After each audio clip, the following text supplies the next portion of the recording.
Hey Perfect Fam, welcome back to our channel. Today we're exploring a topic that's been buzzing around social media and the rave community lately, EDC Orlando 2024.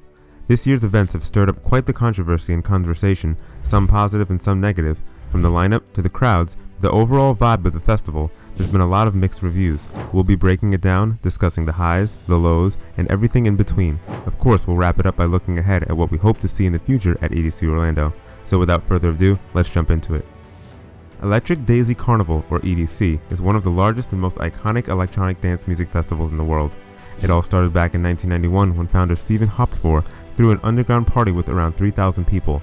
Fast forward 4 years later, Pasquale Rutella's partner, yes, that Pasquale, made a deal that granted the use of the name Electric Daisy Carnival to Pasquale, CEO of Insomniac Events. EDC then debuted under Insomniac's direction in 1997 at the Shrine Expo Hall in Los Angeles. Since then, EDC has left Los Angeles and has evolved into a global phenomenon with a flagship event in Las Vegas. EDC has expanded to multiple cities: Mexico City, Phuket, Seoul, Suzu, and of course Orlando.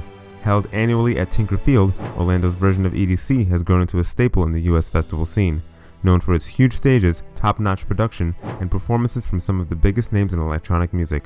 But like any massive event, it also has its ups and downs. So, let's dive right into what went right and what could have used some work this year. Let's start with the positives, because despite all the controversy, there were some seriously standout moments at EDC Orlando. First up, the stages and production. EDC is renowned for its jaw-dropping stage setups and world-class production, and this year was no exception. The main stage, Kinetic Field, was as epic as ever, with intricate lighting, towering LED panels, massive statue-like figures, pyrotechnics, and fireworks. The attention to detail was next level. But it wasn't just the main stage that stood out. Circuit Grounds had some of the most talked about lasers we've ever seen. Neon Garden is renowned for its massive LED panels, and Stereo Bloom is set up like a world of its own. The whole festival feels like stepping into another dimension as you hop from stage to stage. It's this kind of immersive experience that EDC Orlando does so well. Now let's talk about the best part, the lineup. Year after year, EDC Orlando delivers with a heavy-hitting roster, and 2024 was no exception. Big names like Zed's Dead, Diplo, Fisher, Troy Boy, Ganja White Knight, Eric Prydz, Matroda, Tiesto, Alesso, Elenium, John Summit, Slander, and Black Tiger Sex Machine had fans pumped from the start. What really sets EDC apart is the diversity across genres: bass, house, techno, trance, and drum and bass. There's something for everyone, which is why the festival pulls in such huge crowds. And let's not forget about the up-and-coming talent. Artists like Mary Droppins, Riordan, YDJ, Max Styler, and John Casey were major highlights. The B2Bs this year were absolutely insane. We're talking Cascade and Alice in Wonderland, Carl Cox and Vintage Culture, Wax Motif and Matroda, Oliver Heldens and Benny Benassi, Dylan Francis and Disco Lines, Dimitri Vegas and Steve Aoki, AC Slater and Chris Lorenzo, plus a very special set from Worship, a collaboration between Dimension, Subfocus, 1991, and Culture Shock. All in all, EDC Orlando 2024 had one of the best lineups we've seen in years, and this festival consistently hit all the high notes in terms of cross-genre appeal. Despite some of the criticism on social media, a lot of festival goers had an unforgettable experience. For many, it was a weekend filled with good vibes. From meeting new people to dancing all night with friends, it was all about connecting through the music. And isn't that what EDC is all about? That's the heart of the festival, the energy, the unity, and the shared love for electronic music. So, what actually went wrong at EDC Orlando? Okay, now let's talk about where things didn't go quite as smoothly. Every festival has its flaws, and EDC Orlando 2024 was no exception. EDC Orlando, like most festivals, is defined by its Plur ethos: peace, love, unity, and respect. But unfortunately, some people felt that this year's event wasn't as welcoming as it should have been.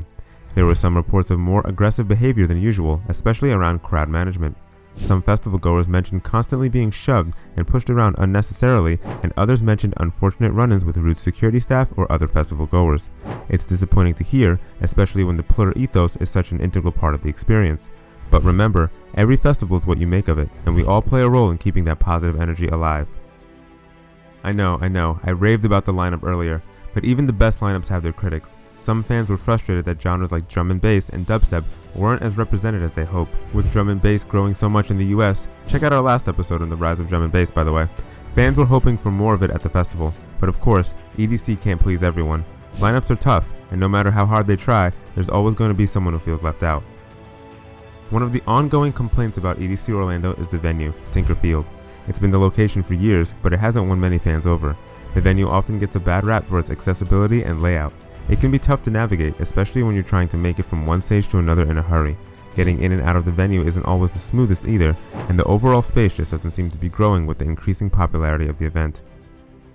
However, this year many festival goers were very vocal about the crowd rush that made it difficult to get from one stage to another, especially during peak times when sets were changing over.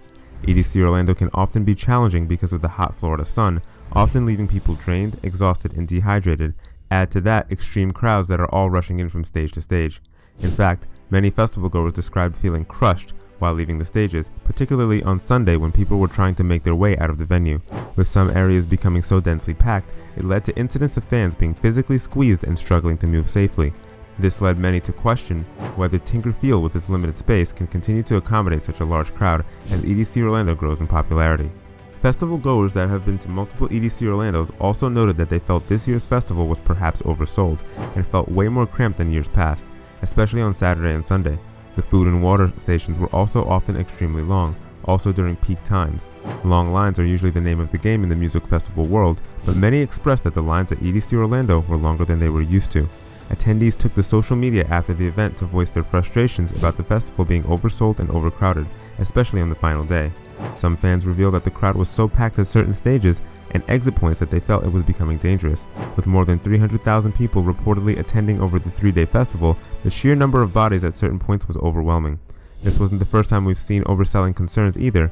Similar issues have popped up at other major festivals like Electric Zoo in New York, which we recapped a few videos ago, where overcapacity forced the staff to stop allowing people in. Sadly, their issues are becoming more common in the festival scene, and they're a serious cause for concern when it comes to safety. So after some of the fallout from EDC Orlando 2024, what's next for this festival? Well, we're hopeful that this next year's event will address the major points that fans expressed, mainly the issues with the venue and with crowd management. It is very clear that EDC Orlando isn't going anywhere, but it's important for this festival to remain a place where fans can feel safe and respected. As always, we're excited to see what the 2025 lineup will bring. With the growing popularity of techno and drum and bass in the US, we're hopeful to see more representation from those genres showcased on the main stages. Finally, we do hope that plur ethos remains intact at EDC Orlando, but across all music festivals within the scene. The kindness, respect, and love is what makes the music festival experiences memorable and magical, and we want to see that shine through 2025. So there you have it, our breakdown of the good, the bad, and the ugly of EDC Orlando 2024. While the festival certainly had its flaws, there were also plenty of high points, whether it's the insane production quality, the jaw-dropping stages, the amazing lineup, or the sense of community. There's still a lot to love about EDC, but it's clear that there's room for improvement, and we're hoping that next year's event will be better than ever. Let us know in the comments what you thought of this year's EDC Orlando. Did you have a blast, or were you left disappointed? Don't forget to like, subscribe, and hit that bell for more EDM news and festival reviews. We'll see you next time.